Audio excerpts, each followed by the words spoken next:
నమస్తే. మనం Suraram police station దగ్గర ఉన్నాం. ఇప్పుడే కాసేపటి క్రితమే శ్యామ్‌ను బయటకు పంపించడం జరిగింది పోలీసులు. అరెస్ట్ చేసిర్రు. ఎంత దారుణం అంటే రాష్ట్రంలో పృథ్వన్నను, శ్యామ్‌ను మెయిన్‌గా అర్ధరాత్రి అరెస్ట్ చేయాల్సిన అవసరం ఏముంది? మీరు ఒకవేళ బంధువు పిలిపించింది ఓయూ వాళ్ళైతే వాళ్ళని లేకపోతే హౌస్ అరెస్ట్ చేయనుండే. ఏదైనా ధర్నాలు ఇట్లా ఏదైనా ప్లాన్ చేస్తూ ఉంటే, ముట్టడి ఇట్లా ప్లాన్ చేస్తూ ఉంటే మళ్ళీ హౌస్ అరెస్టులు చేస్తూ ఉంటారు. మీరు హౌస్ అరెస్ట్ చేసేది ఉండే, కానీ అర్ధరాత్రి ఎత్తుకోపోతే అదేందన్నట్టు. సార్ మాట్లాడదాం ఈ విషయం పైన. మనతో పాటు తెలంగాణ శ్యాముండు. నమస్తే శ్యామన్న. ఇప్పుడు ఏదైతే ఫస్ట్ ఈ అరెస్టును మీరు ఎలా చూస్తారు? ఇంత అర్ధరాత్రి పోలీసులకు ఏం అవసరం ఉందని అరెస్ట్ చేసిరంటారు? ఒకటి తమ్ముడు, ఇది ప్రజాస్వామికమైనటువంటి చర్య. ఇది ఎంత దుర్మార్గం అంటే పోలీసులు అర్ధరాత్రి 2 గంటలకు నా ఇంటికి రావాల్సినటువంటి అవసరం వచ్చింది కాకుండా డోర్లు లబా దిబా కొట్టుడు, బయటికి రా అనుడు ఏం అవసరం? ప్రజల తరఫున మేము మాట్లాడకూడదా? ప్రజల తరఫున మేము క్వశ్చన్ చేయకూడదా? ఈ తెలంగాణ కోసం మేము గొంతెత్తకూడదా? అడగకూడదా? ఏంది అన్యాయం? నేను డీజీపీ గారికి ఒక గుజరాత్కి సంబంధించిన నాయకుడు లెటర్ ఇచ్చాడో లేదో కథం, అటు పృథ్వన్నను ఇటు నన్ను. ఆయన 12 గంటలకు, నన్ను 2:30కు అర్ధరాత్రి. అరే మా ఇంట్లో మా అమ్మ ఉంటుంది, వయసుకు వచ్చినటువంటి ఆడపిల్ల మా చెల్లి ఉన్నది, పాయింట్ కూడా వేసుకోండి, షార్ట్ మీద ఉన్నా. ఎవరమ్మా అని బయట కిటికీలో నుంచి చూస్తే పోలీసు వాళ్ళు. ఏం సార్ అని అంటే అర్థమైపోయింది ఇక నాకు. ఏమైనా ఉందా పేపర్కి ఇవ్వాలంటే ఏం లేదు. మీ పేరు తెలంగాణ శ్యామ్ కదా, ఇంకో లేరి వాళ్ళు ఎవరో కూడా తెలియదు నాకు అర్థమైపోయింది. తీసుకొని వచ్చిర్రు కూర్చోబెట్టి. మీరు ఇప్పుడు వెళ్ళారు, ఎంత అవుతుంది టైము? ఏం అరెస్ట్ చేసినప్పుడు చెప్పారా ఎందుకు ఈ రీజన్ వల్ల అరెస్ట్ చేస్తున్నామని? ఇక నాకు అర్థమైపోయింది. ఇంకేం చెప్తారు వాళ్ళు? అంతే, ఏముంటుంది. డీజీపీ గారికి పైనుంచి ఒత్తిడి, నరేంద్ర మోడీ గారు చెప్పుకుంటారు, గుజరాత్లో మార్వాడీలోకి అండగా ఉండండి, ఓకేనా, తెలంగాణ ప్రజలు చచ్చిపోతున్నా కానీ పట్టించుకోకండి, రేవంత్ రెడ్డి గారు మీరు కూడా సహకరించండి అని చెప్పుకుంటారు. అంతేనా సార్? ఏమనుకోవాలి సార్? మరి పొలిటికల్ పార్టీలు ఎందుకు సపోర్ట్, ఒక్క పార్టీ అన్న సపోర్ట్ ఇస్తలేదు మీ ఉద్యమానికి ఎందుకు? ఒకటి తమ్ముడు, పొలిటికల్ పార్టీలు అంటే ఇవన్నీ ప్రాంతీయ పార్టీలా? కాంగ్రెస్ పార్టీ జాతీయ పార్టీనే, భారతీయ జనతా పార్టీ జాతీయ పార్టీనే, బీఆర్ఎస్ పార్టీ అయితే దాని స్టాండ్ ఏందో చెప్పట్లేదు. అదే వాళ్ళు స్పష్టంగా చెప్పారు కదా. రాజసింగ్ ఆయన పేరు ఏం పేరు? ఆయన పేరు గోషమాల్ ఎమ్మెల్యే రాజసింగ్. గుజరాత్ మార్వాడీల జోలికి వస్తే ఖబర్దార్ అని అంటా ఉన్నాడు. ఈయన ఎక్కడ ఎమ్మెల్యే? తెలంగాణ ఎమ్మెల్యే. ఎవరి తరపున ఉన్నాడు? వాళ్ళ తరపు. వాళ్ళ దగ్గరికి ఎవరు? వాళ్ళే కదా కొట్టింది. మరి మీరే పన్నీరు కొట్టారు, మీరే షో పండు కొట్టారు, రక్తం నువ్వే కదా తమ్ముడు పోయింది. సరే ఓకే, అక్కడ సమస్య సద్దు మనకింది అనుకుందాం. ఈ సమస్య అక్కడ పుట్టిందా? నేను చెప్పాం కదా, అక్కడ పుట్టలేదా బాబు. గుజరాత్ మార్వాడి రాజస్థానీ వ్యాపారస్తులు 2 నెంబర్ దందా చేస్తూ ఉన్నారు, ఓకేనా. వీళ్ళంతా రకరకాల ఈ కచోరీ, పావు బాజీ, దాల్ బాటి ఇటువంటి తిండినంతా మా మీద రుద్దుతూ ఉన్నారు. ఈ బంగిడి లాంటి ఆటలు ఇక్కడ ఆడిస్తూ ఉన్నారు. మీరు ఆడుకుంటే మాకేం బాధ లేదు, కానీ అదే గొప్ప ఆట అనేటువంటి భావంలోకి మా ప్రజలు కూడా వెళ్ళిపోతూ ఉన్నారు. ఎందుకంటే మా వాళ్ళు మమ్మల్ని తిడుతూ ఉన్నారు. మీరు మనం తాగుబోతున్నామంట, మనకు వ్యాపారం చేత కాదంట, మనం పొద్దుగాలు లేవమంట. వీళ్ళే పొద్దుగాల 5 గంటలు వేసి రాత్రి 10 దాకా అద్భుతమైనటువంటి పని చేసి రాష్ట్రానికి జీడిపిని తీసుకొచ్చి పెడతారంట. చెప్పులు తీసుకొని కొడతాం అలా మాట్లాడేటోళ్ళు. మీరు 5 గంటలు వేస్తారు, మా జిహెచ్ఎంసీ కార్మికులు 3 గంటలకే లేస్తారు. ఎవరు వేస్తారు 3 గంటలకు? ఇలా దుకాణాల ముందు శుభ్రం చేయకపోతే నీ షాప్కి ఎవడు రాడు. వస్తాడా ఎవడన్నా? ఎవడు రాడు.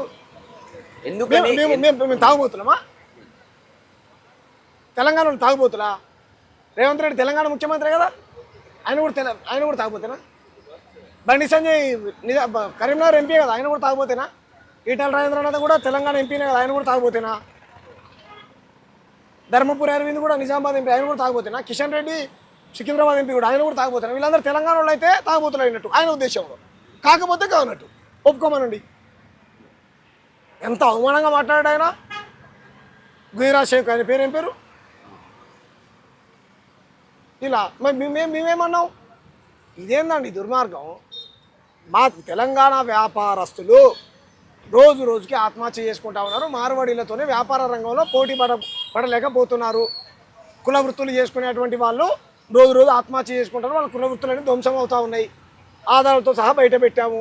స్వర్ణకాలు రోడ్లు ఎక్కారు, చేనేత కార్మికులు రోడ్లు ఎక్కారు, ఈ కంసాలి వాళ్ళు రోడ్లు ఎక్కారు, చెక్క పని చేసుకునేటువంటి రోడ్లు ఎక్కారు, బంగారం పని చేసుకునే వాళ్ళు రోడ్లు ఎక్కారు, వైశ్యులు రోడ్లు ఎక్కారు. మాదిగన్నలు కూడా చెప్పులు కుట్టేది హక్కు మాకుండానే, చెప్పుల కంపెనీ మాత్రం మార్వాడైనకుండాలని వాళ్ళు కూడా అడుగుతూ ఉన్నారు. మేమేమంటున్నాం, మీరు పరిశ్రమలు పెడితే దాంట్లో మా వాటా ఎంత, మీ ఇక్కడ నేల మాది, నీరు మాది, ఇక్కడ గాలి మాది, మా బిడ్డలకు ఉద్యోగ ఉపాధి అవకాశాలు కల్పించండి. చాప కింద నీరులాగా ప్రతి గ్రామానికి పాకపోయారు మీరు. ఇది కదా మా డిమాండు. ఇప్పుడు సరే, మీరు తెలంగాణ వాదిగా మాట్లాడుతుండొచ్చు, తెలంగాణ వాళ్ళ హక్కుల కోసం మాట్లాడుతుండొచ్చు. కాకపోతే ఇక్కడ ఉన్నటువంటి తెలంగాణ పార్టీ అని చెప్పుకున్నటువంటి బీఆర్ఎస్ సపోర్ట్ కూడా మీకు లభిస్తలేదు. ఎందుకని? ఇప్పుడు సరే అవంటే జాతీయ పార్టీలు అనుకోవచ్చు. సరే వీళ్ళు కూడా నిన్న మొన్న జాతీయ పార్టీ, కాకపోతే వీళ్ళు తెలంగాణ బీఆర్ఎస్కి ముఖ్యం. వాళ్ళు కూడా మీకు సపోర్ట్ ఇస్తలేరు. ఎందుకు? మేము రాజకీయ పార్టీలు సపోర్ట్ తీసుకున్నాం. తమ్ముడు ఈ ఉద్యమం మొదలుపెట్టింది కాదు కదా. వాళ్ళు ఇచ్చినా ఇవ్వకపోయినా తెలంగాణ 4 కోట్ల మంది తెలంగాణ ప్రజలు మా వెనకాల ఉన్నారు. 4 కోట్ల లేనిదేనా ఈరోజు వరంగల్లో బంద్ చేశారు, బంద్లో పాల్గొన్నారు, కరీంనగర్లో బంద్లో పాల్గొన్నారు, మహబూబాబాద్లో బంద్లో పాల్గొన్నారు, అమన్గల్లో బంద్లో పాల్గొన్నారు. ఈరోజు మొబైల్ యూనియన్ సభ్యులందరూ ఒక యూనిట్గా ఏర్పడి ఉప్పల్లో స్వచ్ఛందంగా ఈ బంద్ను విజయవంతం చేశారు. ఒక్క పిలుపుకే ఉస్మానియా యూనివర్సిటీలో మన విద్యార్థి ఇచ్చినటువంటి పిలుపుకి శ్రీకాంత్ అనే తమ్ముడు కానీ, లేకపోతే మందాల భాస్కర్ అన్న కానీ, ఇంకా చాలా జేఏసీగా ఏర్పడినటువంటి చాలామంది విద్యార్థి నాయకులందరూ, ఎస్సీ ఎస్టీ బీసీ మైనార్టీ విద్యార్థి నాయకులందరూ ఒక్క కాల్ ఇచ్చినందుకే. వాళ్ళు ఇస్తే మమ్మల్ని ఎందుకు అరెస్ట్ చేశారు మీరు? నేను ఇచ్చానా? ఇప్పుడు ఇస్తాను, నేను తొందరలో చెప్తాను. షాముకి ఏమన్నా ఈ ఉద్యమం వెనుక ఏమైనా కుట్ర ఉందా, దాగుందా? మీ నువ్వే చెప్పు, ఉంటే చెప్పు తమ్ముడు, ఉంటే చెప్పమను. ఏముందంట? వాళ్ళు ఏమంటున్నారు? హిందువులను విచ్ఛిన్నం చేసే తమ్ముడు నాకు అర్థం కాదు. మళ్ళీ హిందువులు అంటారు. సరే తమ్ముడు, నేను హిందువులు కాదు కదా, గర్వాపసి అనే సిస్టమ్ ఉంది కదా దాంట్లో. ఏం వాపస్ చేయాలో చెప్పు. రేపే ఇప్పుడు మీరు క్రిస్టియనా, హిందువా? నేను భారతీయుని, నేను ఈ దేశం మూలవాసిని, నేను భారతీయుని, ఈ తెలంగాణ వాడిని, నేను హిందువుని, ముస్లింని, క్రిస్టియన్ని, అన్నీ నేను ఇక్కడ. నేను భారతీయుని, తెలంగాణ బిడ్డని. నేను ఏం కావాలి వీళ్ళకు? మతమే కావాలనుకుంటే రైట్, ఎవరికి విలువ. అరే బీజేపీలో లేకుండా ఇంకే పార్టీలో ఉన్నా సరే వాళ్ళ హిందూ వ్యతిరేకులు వీళ్ళ దృష్టిలో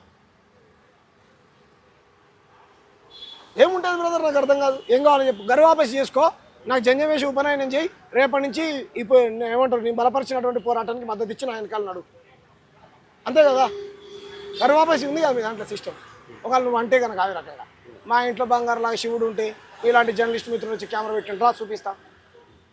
నేను ఏం తింటానో, ఏం కూరనో, ఏ నీళ్ళు తాగుతున్నా, ఉడుకు నీళ్ళు తాగుతున్నా, సన్నీళ్ళు తాగుతున్నా, ఇదా తమ్ముడు సబ్జెక్టులకు? నాకు అర్థం కాదు. అంటే తమిళనాడులో ఒక పార్టీ ఉంది, దానికి ప్రాతినిధ్యం శ్యామ్ వహిస్తాడు. అవునండి, తమిళనాడు పార్టీనే అది.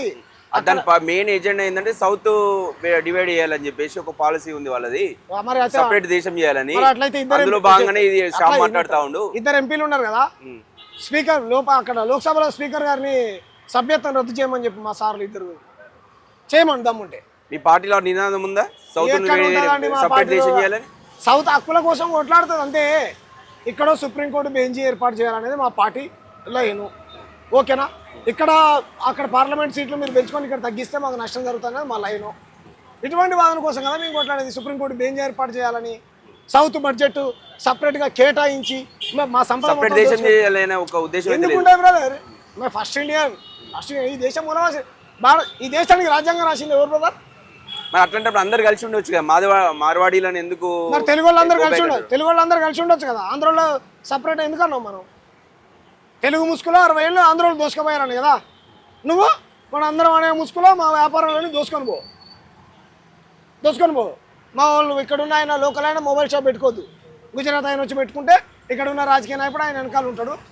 లోకల్ ఉన్న పోలీస్ ఆయనకు 5-10 వచ్చి మేనేజ్ చేస్తాడు. మా వాడు ఆత్మహత్య చేసుకోవాలి. ఆ మొబైల్ షాప్లో మా వాడు జీతం అడుగుండాలి. ఇదా రా చూపిస్తా నీకు. మీరు పెట్టుకోండి, మీరు కంపెనీలు పెట్టుకున్నా, పరిశ్రమలు పెట్టుకున్నా, మా బిడ్డలకు ఇక్కడ 80% ఉద్యోగ ఉపాధి అవకాశాలు కల్పించండి అంటున్నాం. ఇది కదా మా డిమాండు. మీరు కార్పొరేషన్లో నిధులు ఇచ్చి స్థానిక వ్యాపారస్తుల్ని ఎంకరేజ్ చేయండి అంటున్నాం కదా బ్రదర్. ఎక్కడ ఇది? ఉద్యమాన్ని నడిపిస్తుండు మాట్లాడుతుండు శ్యాము ఒక్కడే మాట్లాడతలే బ్రదర్. పృథ్వీని అరెస్ట్ చేశారా ఈరోజు?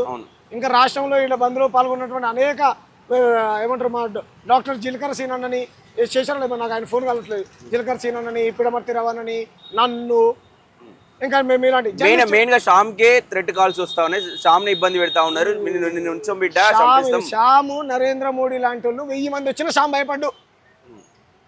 ఓపెన్ సవాల్ రా, మార్వాడి నుంచి చాలా బెదిరింపు కాల్స్ ఏ భయపడ్డు శ్యాము. అంబేద్కర్ బొమ్మ దగ్గరికి వస్తా, టైము డేట్ చెప్పమను. శ్యామ్ భయపడ్డు, శ్యామ్ భయపడ్డు, శ్యామ్ అసలే భయపడ్డు. నా తల్లి ఏడ్చినా సరే నేను ఏడవలే, మా అమ్మ ఏడ్చినా నేను ఏడవలే. ఈ నేల కోసం 1000 సార్లు చచ్చిపోతా బ్రదర్ నేను. ఈ నేలలో పుట్టినటువంటి బిడ్డల కోసం 2000 సార్లు చచ్చిపోతా నేను. కానీ నేను ఎవరిని కనీసం పల్లెత్తు మాట కూడా అన్నా. ఈ నా నేల మీద నాకున్న ప్రేమ, ఈ నేల మీద పుట్టినటువంటి ప్రజల పట్ల పెంచుకున్నటువంటి ప్రేమ ఎంతవరకు పోతుంది అంటారు ఈ ఉద్యమం నెక్స్ట్? ఇప్పుడు ఇట్లా చేస్తే ఎక్కడికైనా పోతుంది బ్రదర్. వీళ్ళు ఇచ్చేయడం కరెక్ట్. ఇట్లా అర్ధరాత్రి 3 గంటలకు వచ్చి ఆడవాళ్ళు ఉన్నటువంటి ఇంట్లో డోర్లు తలుపులు పగలగొట్టి ఈ రకంగా చేస్తారా బ్రదర్? కరెక్టా? పృథ్వీని కూడా అంతే. నేను మొన్న టాస్క్ ఫోర్స్ పోలీసులు పిలిస్తే పోయానా, సహకరించానా లేదా? బయటకు వచ్చి ఏం జరిగిందన్నా అని మీలాంటి జర్నలిస్ట్ మిత్రులు అడిగితే వాస్తవ విషయాలు మీకు చెప్పానా లేదా? ఎంత దుర్మార్గం బ్రదర్ ఇది! ఎక్కడ నా కంటికి నిద్ర లేదు. 12 దాకా ఫోన్ చూసుకున్నాను, అప్పుడే పడుకున్నాను, గంట కాలేదు ఎత్తుకొని పోయారు వచ్చి. ఈ ఉద్యమాన్ని అణిచివేయడానికి మీ అరెస్ట్గా చూడొచ్చా దీన్ని? నేనేమంటానంటే బ్రదర్, నన్ను అరెస్ట్ చేసినంత మాత్రాన, నన్ను జైల్లో పెట్టినంత మాత్రాన ఈ ఉద్యమం ఆగదు. ఇంకా మీరు పెద్దగా చేశారు దీన్ని, ఇంకా దీన్ని చాలా పెద్దగా చేశారు మీరు. పృథ్వీని అరెస్ట్ చేసి, నన్ను అరెస్ట్ చేసి, మాట్లాడేటువంటి వాళ్ళ గొంతుల్లోకి చేసి రకరకాలైనటువంటి బూతి మాటలు మాట్లాడుకుంటూ మీ పతనాన్ని మీరే కొని తెచ్చుకున్నారు. మీరు ఎటువైపు ఉన్నారు? బండి సంజయ్ గారు ఏంది దుర్మార్గం? రేవంత్ రెడ్డి నువ్వు కుమ్మక్కయ్యారా? మీరు నిజంగా కుమ్మక్ కాకపోతే కనుక తెలంగాణ ప్రజలు రోడ్లు ఎక్కి ఈ విధంగా వ్యాపార చట్టం ఒకటి, స్థానిక వ్యాపార చట్టం ఒకటి తేవాలని కొట్లాడుతూ ఉన్నాం తప్ప స్థానికేతరుడికి భూమిని కొనుక్కునేటువంటి హక్కులు కాకుండా. ఇప్పుడు గిరిజనులు ఉంటారు కదా, ఆ గిరిజనుడు భూమి కాపాడబడాలా లేదా? ఇప్పుడు మీరే అంబేద్కర్ ఇష్ట అంటున్నారు, రాజ్యాంగం నమ్ముతా అంటున్నారు. సో అట్లాంటప్పుడు వాళ్ళు మార్వాడీలో కూడా ఎక్కడైనా ఇల్లు జాలు కొనుక్కోవచ్చు, ఎక్కడైనా షాప్ పెట్టుకోవచ్చు, ఎక్కడైనా బిజినెస్ చేసే వాళ్ళ హక్కు ఉంటుంది కదా రాజ్యాంగబద్ధంగా. మేము ఏమంటున్నాం బ్రదర్, పొమ్మని వాళ్ళని వెళ్ళిపోమని అంటున్నామా? లేదు కదా. నీకు హక్కులు గుర్తొచ్చినప్పుడు బాధ్యతలు కూడా గుర్తుకు రావాలి. నీ పరిసర ప్రాంతాలలో ఆ ఊర్లో ఉన్నటువంటి ఒక బిడ్డ ఆత్మహత్యలు చేసుకుంటున్నాడు, చచ్చిపోతున్నప్పుడు బాధ్యత కూడా గుర్తుకు రావాలి కదా. నేను ఇంతకుముందే చెప్పాను. అసలు నేను సింపుల్గా అడుగుతా బ్రదర్, ఇప్పుడు అడుగుతున్నా. ఈ మార్వాడీలు ఈ తెలంగాణ ఉద్యమంలో కానీ, సాయుధ రైతాంగ పోరాట ఉద్యమంలో కానీ, మద్రాసు నుంచి మన తెలుగు విడిపోతే తెలుగు ఏమంటారు రాష్ట్రం సపరేట్ అయినప్పుడు కానీ, ఏ ఉద్యమంలో వీళ్ళు పాత్ర ఎంతమంది అమరులయ్యారు? వీళ్ళు ఎంతమంది పాటలు రాశారు? ఎంతమంది మా అక్కల్లాగా మా అన్నల్లాగా గోషి గొంగడేసుకొని గజలు కట్టి గంతులేసి సీమాంధ్రులకు సవాళ్ళు ఇసిరారు? రాష్ట్రం సాధించడంలో వీళ్ళు ఏంది పాత్ర? నాకు అర్థం కాదు. మాది కదా ప్రధాన పాత్ర. మీరు వచ్చినటువంటి వాళ్ళు చక్కగా ఉంటే పర్వాలేదు, మీరే కొట్టి పళ్ళు రాళ్ళ కొడతారు, రక్తం వచ్చేలా కొడతారు, బహిరంగ ప్రదేశంలో కులం పేరుతో తిడతారు. సరే, మీ సమస్య సద్దుమణిగింది అనుకుందాం, పక్కన పెడదాం. ఏమనైతే మేము ఎప్పటి నుంచారే ఇది మా ప్రాంత సమస్య, తెలంగాణ వ్యాపారుల సమస్య, తెలంగాణ కులాల సమస్య, మా అస్తిత్వ పోరాటము, మా సంస్కృతి, మా సాంప్రదాయము. మీరు నకిలీ పైపులు అమ్ముతూ ఉన్నారు, నకిలీ ఫోన్లు అమ్ముతూ ఉన్నారు, అన్నీ నకిలీ. 2 నెంబర్ దందా, గుట్కా, పాన్ పరాకు. అది ఎక్కడ మనం అక్కడ ఐస్ క్రీమ్లు అమ్ముతారు చూడండి, హైదరాబాద్ ఏదో ఉంటుంది చూడది, అది ఉంటుంది టవర్ లాగా, దాని పేరు ఏదో ఉంటుంది. ఆడికి పోతే ఒక్కదానికి కూడా ఏమంటారు ఫోన్పే చేసుకోడు, పైసలే తీసుకుంటాడు. నెక్స్ట్ ఎలా పని చేయబోతున్నారు ఈ ఉద్యమం కోసం? ఇగో తమ్ముడు, ఈ ఉద్యమం ప్రజల ఉద్యమం, నా ఉద్యమం నడిపిస్తారంటారా? ప్రజలే నడిపిస్తారు. 4 కోట్ల మంది ప్రజల ఉద్యమం ఇది. తెలంగాణ ప్రజల ఉద్యమం, సబ్బండ కులాల ఉద్యమం. రాజకీయ పార్టీలతో మాకు సంబంధం లేదు, వాళ్ళు ఏమన్నా చేసుకోనియండి. ఇప్పుడు ఎంతమంది కాలం చెప్పారు, అరే పృథ్వీని అన్నట్లనే చేస్తావు, తెలంగాణ విఠలని అట్లనే ఇబ్బంది పెడతావు, చిలకర శ్రీని అట్లనే ఇబ్బంది పెడతారు, పాశం యాదగిరి అన్నట్లనే ఇబ్బంది పెడతారు, పిడమర్తి రవణ అట్లనే ఇబ్బంది పెడతారు, నన్నిట్లనే ఇబ్బంది పెడతారు. ఈరోజు మీలాంటి జర్నలిస్ట్ మిత్రులు పృథ్వీ దగ్గర పోతే ఫోన్లు గుంజుకుంటున్నారు. ఫోన్లు ఎందుకు గుంజుకోవాలి? నువ్వు జర్నలిస్ట్ అని నీ దగ్గర ఐడి కార్డు ఉందా అని అడుగుతా ఉన్నారు. మన మిత్రుడు జడ్జిమెంట్ ఉన్నాయి, పోలీస్ స్టేషన్లో కూడా వీడియోలు తీసుకో. అసలు నేను అడుగుతున్న పోలీసులు మా దగ్గర ఐడి కార్డు చూపెట్టి, మాఫ్టీలో వస్తున్నారు కదా మీరు ఐడి కార్డు చూపెట్టండి. మీరు పోలీసు వాళ్ళని గ్యారెంటీ ఉందా? కాబట్టి డీజీపీ సార్ గారికి లెటర్ ఇయ్యగానే, మార్వాడి అయినా లెటర్ ఇయ్యగానే. మరి ఇప్పుడు మీరు తెలంగాణ అస్తిత్వం గురించి మాట్లాడుతూ ఉన్నారు, మార్వాడి గోబ్యాక్ అంటా ఉన్నారు, రోహింగ్యాలు ఉన్నారు కదా, ఆ విషయంలో శ్యామ్ ఎందుకు మాట్లాడతలేదు? నేను ఏం చెప్తున్నాను తమ్ముడు, రోహింగ్యాలు ఉంటే పట్టుకోవా బాబు, ఎందుకు మీరెందుకు మాట్లాడతలేదు? శ్యామ్ ఇప్పుడు మాట్లాడుతున్నా చెప్పు. ఇప్పుడు తమ్ముడు గోబ్యాక్ అంటారా? రోహింగ్యాలను గోబ్యాక్ అని అంటాడు శ్యామ్. రోహింగ్యాలు గోబ్యాక్ సంపూర్ణమైనటువంటి నా మద్దతు ఉంటుంది.